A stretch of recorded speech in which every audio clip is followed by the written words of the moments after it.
Jika saya punya 300 ide dalam setahun dan hanya satu ide saja yang bermanfaat, saya sudah puas. Halo semuanya, nama saya Michael. Selamat datang di channel saya, Sikutu Buku. Kali ini saya akan membahas sisi gelap dari pendiri penghargaan Nobel, yaitu Alfred Nobel.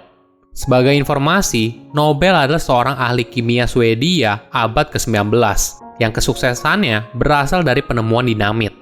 Dia tidak pernah secara eksplisit mengatakan sebuah penyesalan, namun beberapa bukti dari catatannya menunjukkan kalau Nobel tidak ingin diingat sebagai penemu dinamit.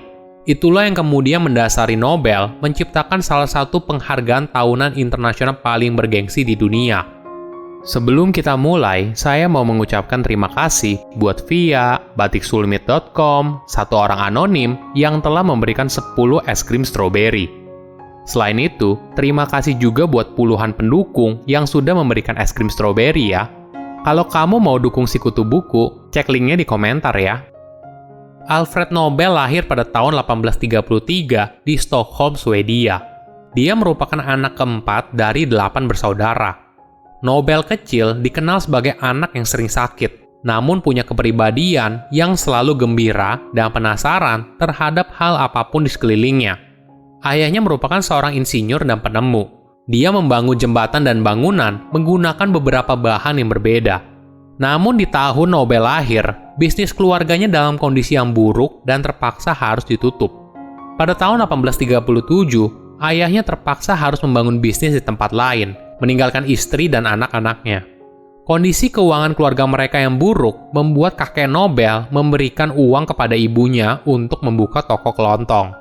Di tempat baru tersebut, ayahnya bekerja untuk menyediakan peralatan untuk pasukan Rusia. Bisnisnya berjalan lancar hingga beberapa tahun kemudian, keluarganya lalu mengikuti ayahnya untuk pindah ke Saint Petersburg, Rusia. Ekonomi keluarga yang semakin baik membuat anak-anaknya mendapatkan pendidikan yang baik, termasuk juga Nobel. Dia mendapatkan guru private yang membantunya untuk belajar banyak hal, mulai dari kimia, bahasa, hingga literatur. Pada usianya ke-16 tahun, Nobel ingin jadi penulis. Setelah menguasai bahasa Inggris, dia lalu menjadi fans berat dari pertunjukan Shakespeare dan mulai menulis puisi. Ayahnya menghargai pentingnya literatur, namun tidak ingin anaknya berkecimpung di bidang tersebut. Dia lalu menawarkan kepada Nobel sebuah kesempatan untuk berkeliling Amerika dan Eropa jika Nobel berjanji untuk meninggalkan mimpinya dalam menjadi penulis dan fokus membantu bisnis keluarga. Nobel pun setuju dan fokus belajar soal bisnis keluarganya. Padahal pada umur 17 tahun, Nobel sudah menjadi polyglot yang bisa menguasai 5 bahasa, yaitu Rusia, Perancis, Inggris, Jerman, dan bahasa ibunya, yaitu Swedia. Di Paris, Nobel bekerja di laboratorium pribadi Profesor T.J. Pelosa, seorang ahli kimia terkenal. Dia juga bertemu dengan seorang ahli kimia muda dari Italia bernama Ascanio Sobrero. 3 tahun sebelumnya, Sobrero telah menemukan nitrogliserin, cairan yang sangat mudah meledak dan dianggap terlalu berbahaya. Namun, Nobel menjadi sangat tertarik dengan nitrogliserin dan cara penggunaannya dalam pekerjaan konstruksi. Ketika dia kembali ke Rusia setelah studinya, dia bekerja sama dengan ayahnya untuk mengembangkan nitrogliserin sebagai bahan peledak yang memiliki nilai komersial. Namun pada tahun 1859, beberapa tahun setelah perang berakhir, maka kebutuhan untuk peralatan perang juga berkurang sehingga bisnis ayahnya bangkrut. Mereka sekeluarga pun terpaksa harus kembali ke negara asalnya yaitu Swedia pada tahun 1863. Di sana, Nobel memusatkan perhatiannya untuk mengembangkan nitrogliserin sebagai bahan peledak. Sayangnya, eksperimen ini mengakibatkan kecelakaan yang menewaskan beberapa orang, termasuk adik Nobel sendiri bernama Emil. Pemerintah Swedia lalu memutuskan untuk melarang eksperimen ini di dalam batas kota Stockholm. Tragedi ini tidak mematahkan semangat Nobel untuk terus bereksperimen dalam menciptakan bahan peledak yang aman. Bahkan dia sampai memindahkan eksperimennya ke perahu di tengah Danau Malaren. 3 tahun kemudian, pada tahun 1867, Nobel tanpa sengaja berhasil menciptakan sebuah penemuan yang membuatnya terkenal. Kunci sukses Nobel berada pada kejeniusannya dan didukung kerja keras yang luar biasa. Dorongan ini berasal dari pengalaman pahit masa lalunya yang miskin. Sebagai gambaran, walaupun Nobel tidak memiliki tubuh yang kuat, namun dia bekerja 18 jam sehari untuk melakukan ratusan eksperimen. Inilah yang membawanya pada kesuksesan dan kekayaan yang luar biasa. Selama hampir 1000 tahun, bubuk mesiu merupakan bahan peledak premium di dunia. Bubuk mesiu diminati karena sifatnya stabil dan aman, bahan yang ideal untuk amunisi. Tetapi setelah revolusi industri pada abad ke-19, aktivitas seperti pertambangan membutuhkan daya ledak yang jauh lebih besar. Lalu, pada tahun 1847, terobosan datang dengan pengembangan nitrogliserin, senyawa yang sangat kuat namun sangat berbahaya.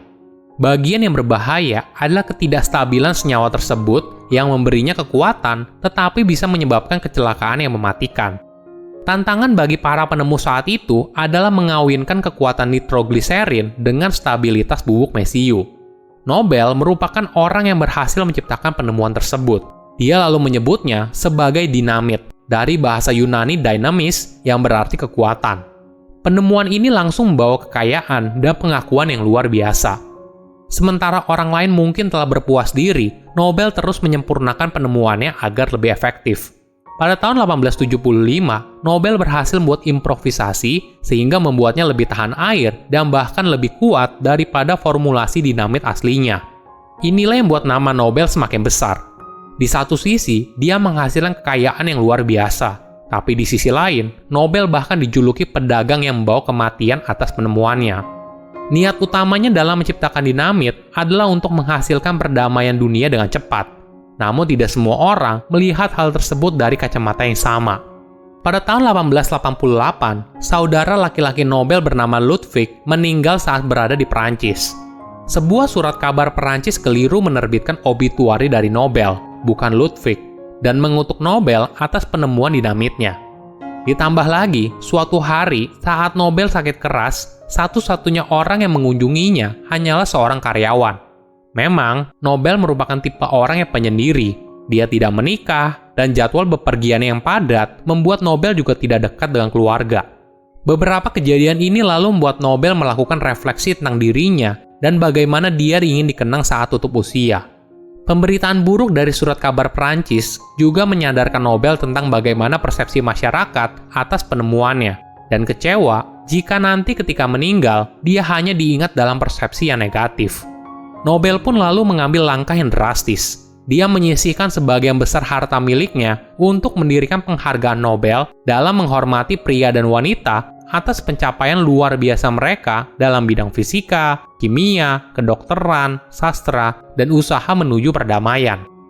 Ketika dia meninggal pada tahun 1896, Nobel meninggalkan dana dalam wasiatnya untuk menciptakan penghargaan Nobel yang pertama kali diberikan pada tahun 1901. Penghargaan itu termasuk hibah bagi orang yang berhasil memberikan kontribusi luar biasa pada 5 bidang, yaitu kimia, literatur, fisiologi atau pengobatan, fisika, dan perdamaian. Tidak semua orang senang atas isi surat wasiatnya. Permintaan terakhir Nobel ditentang oleh kerabatnya dan dipertanyakan oleh otoritas dari berbagai negara. Butuh 4 tahun bagi Ragnar Soleman, seorang insinyur muda yang namanya ditulis di surat wasiat Nobel, untuk meyakinkan semua pihak agar menghormati keinginan dari Nobel. Pada tahun 1901, penghargaan Nobel pertama di bidang fisika, kimia, kedokteran, dan sastra pertama kali diberikan di Stockholm, Swedia, dan penghargaan perdamaian di Oslo, Norwegia. Ketika kamu meninggal, bagaimana kamu ingin dikenang dan diingat? Warisan apa yang akan kamu tinggalkan untuk generasi masa depan?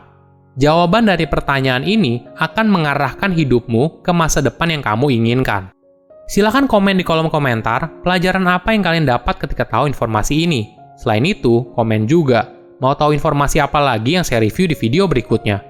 Saya undur diri, jangan lupa subscribe channel YouTube Sikutu Buku. Bye-bye.